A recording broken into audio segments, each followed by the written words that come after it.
It's 1979, and a little boy in rural Pennsylvania is absolutely losing his mind. He's 9 years old. He's caught a dragonfly in a mason jar, and he's holding it up to the light, and the wings are catching the sun in that way they do. His mother tells him to let it go. He does. He watches it disappear into the tree line. He grows up to become an entomologist. His name is Dr. David Grimaldi. He spent 40 years at the American Museum of Natural History studying insects preserved in amber. And he says the same thing in nearly every interview he gives. We have no idea how strange this world used to be. He's right, we don't, because what we call normal, the insects we swat at, the ones we step over, the ones that bounce off our porch lights at night, those are the survivors of something.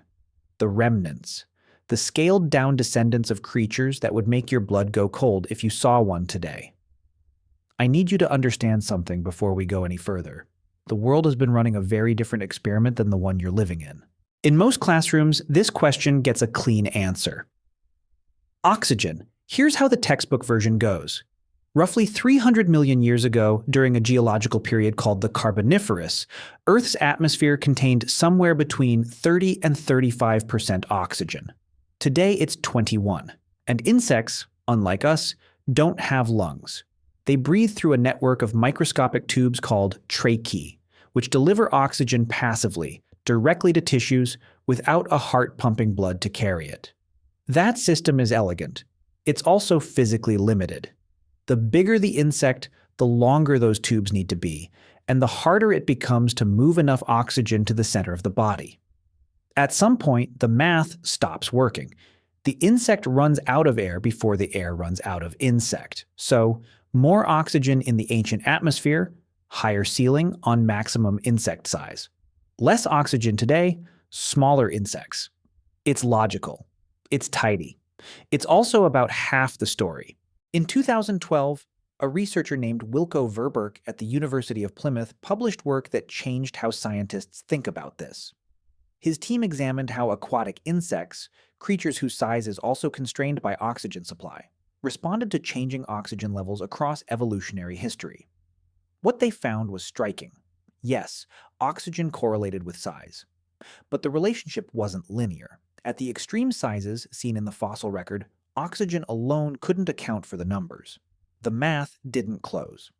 A separate team at Arizona State University, led by John Harrison, spent years raising dragonfly larvae in enriched oxygen environments, essentially trying to recreate carboniferous air in a lab.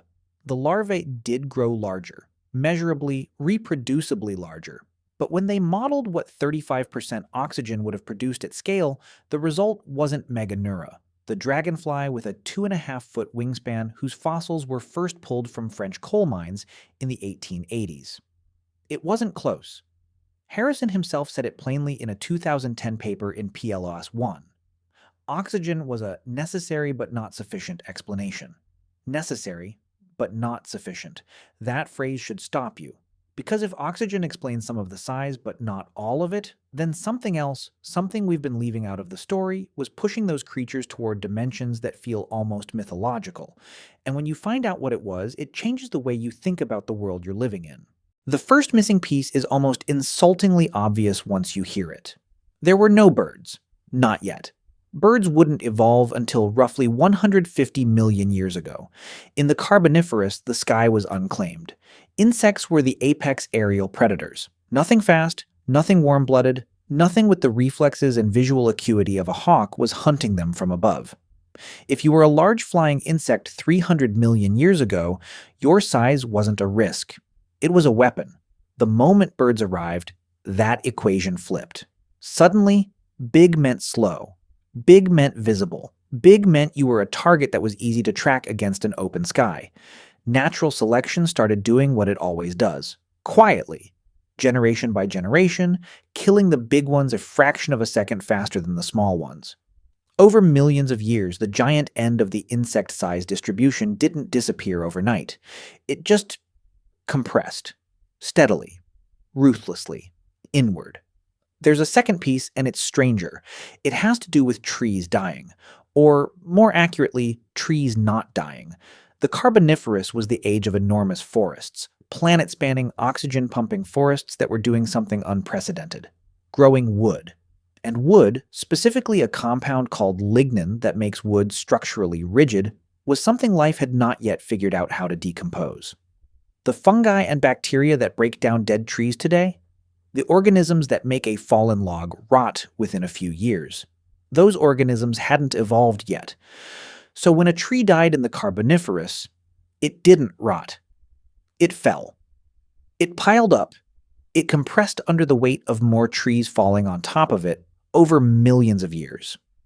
We're burning that compressed biomass right now. We call it coal.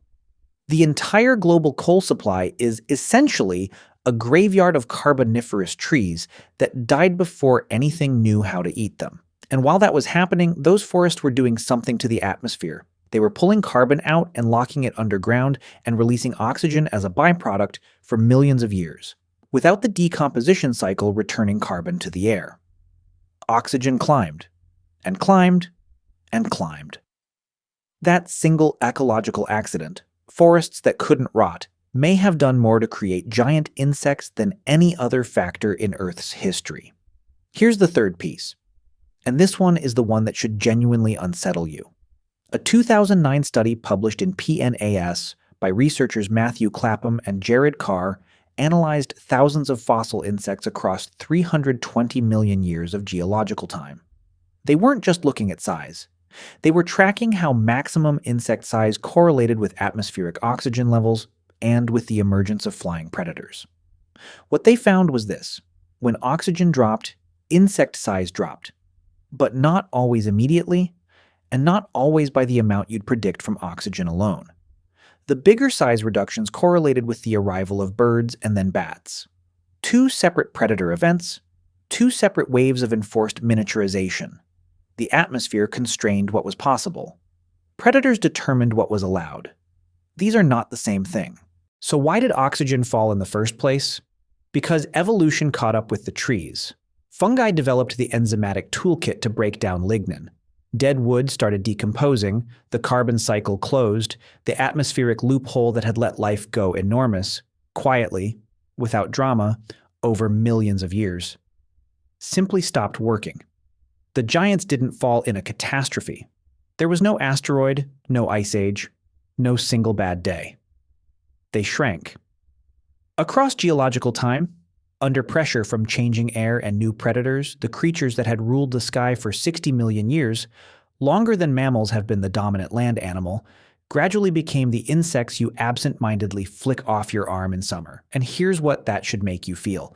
Not just curiosity, something closer to vertigo, because we look at the natural world and we assume we're seeing what life is. The correct version, the stable version. But everything we've just walked through tells a different story. The world we're living in is one configuration, one set of atmospheric parameters, one predator landscape, one particular moment in a 4 billion year experiment that has run under radically different conditions before and will run under radically different conditions again. The natural world is not natural in the sense of being permanent. It's natural in the sense of being current. Back to that fossil from Commentary. The full specimen of Meganeura monyi, found in the 1880s by French paleontologist Charles Brongniart, is now housed at the Muséum National d'Histoire Naturelle in Paris. If you go there, you can stand in front of the display case and look at the wing. 2 feet, 4 inches from tip to tip. The venation is still visible, hundreds of millions of years old, and it still looks like something that was built to fly. Brongniart spent years trying to convince the scientific community it was real, that something this large had actually existed, that the sky had actually held something like this. People found it difficult to believe. We still do. Not intellectually. We accept it. But viscerally, in the way you feel it, we don't really absorb what it means. It means the little boy in Pennsylvania, holding that mason jar up to the light, he was holding something that is a ghost of what it used to be, a creature running on ancient code in a world that no longer allows the full expression of what that code could build. Dr. Grimaldi, that entomologist at the Museum of Natural History, was asked once what he thought would happen if a Meganeura somehow appeared in a modern ecosystem. He paused for a long time, then he said, "It would be deeply confused. and it wouldn't last long. It evolved for a world that doesn't exist anymore, and the thing that keeps me up at night, the thing I can't quite shake after going deep on this research, is the quiet, obvious follow-up question that nobody wants to say out loud. What are we evolved for? What version of this world are we the product of? And how different does it need to get before the thing that we built, all of it, every system, every assumption, every behavior we've optimized over hundreds of thousands of years, becomes as mismatched to its environment as a 2.5-foot dragonfly in a sky full of hawks? I don't have an answer to that. But the next time a dragonfly lands near you, the small one, the one that fits in your palm, look at it for a second longer than you normally would. It's not a diminished version of something greater. It's what survived.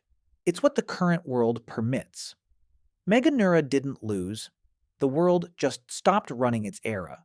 And eventually, quietly, without drama, probably long after anyone alive today is around to notice, it'll stop running ours too.